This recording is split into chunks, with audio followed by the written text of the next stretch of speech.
Another big story we are watching for you tonight. We are seeing the immediate effects here in Tennessee of the overturning of Roe v. Wade. A federal court has allowed Tennessee's 6-week abortion ban to take effect. Now, the action by the 6th U.S. Circuit Court of Appeals comes before Tennessee's other abortion ban, known as the trigger ban. It's set to restrict abortion almost entirely in less than a month. Tonight, 6 on Your Side's Kristen Gallant spoke to 2 major organizations, one that advocates for abortion rights and another organization happy about the ruling. Tennessee Right to Life states that they are a pro-life advocacy organization. Planned Parenthood provides reproductive health care and has said they will do everything they can to protect abortion access. I spoke to both organizations today about how they plan to move forward after this recent ruling.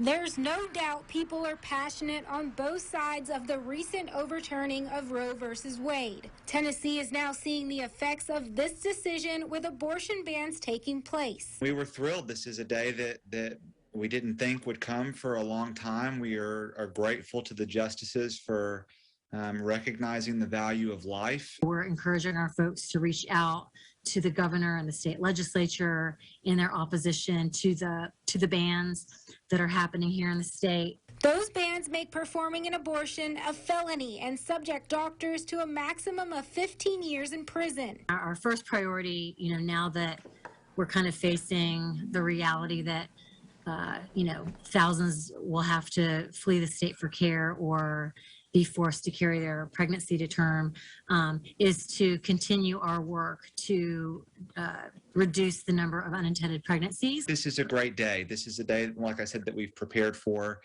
This heartbeat bill, as they call it, was passed in 2020, and make sure that once a heartbeat is detected about 6 weeks into gestation, that abortions are prohibited. The law only makes exceptions when an abortion is necessary to prevent the death of a pregnant person. Others who seek to get an abortion will have to travel outside of state lines. We do have an opposition to companies that are subsidizing these out-of-state abortions. For those in East Tennessee, the closest providers could be in North Carolina or Virginia.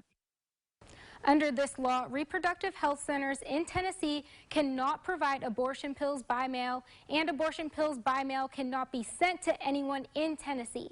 Planned Parenthood estimates that around 30,000 Tennessee patients a year could be traveling to different states to seek an abortion. Kristen, thank you. And those with Tennessee Right to Life say there's nothing they can do to stop people from traveling out of state. However, they are advocating to help people find alternative resources to abortion like adoption.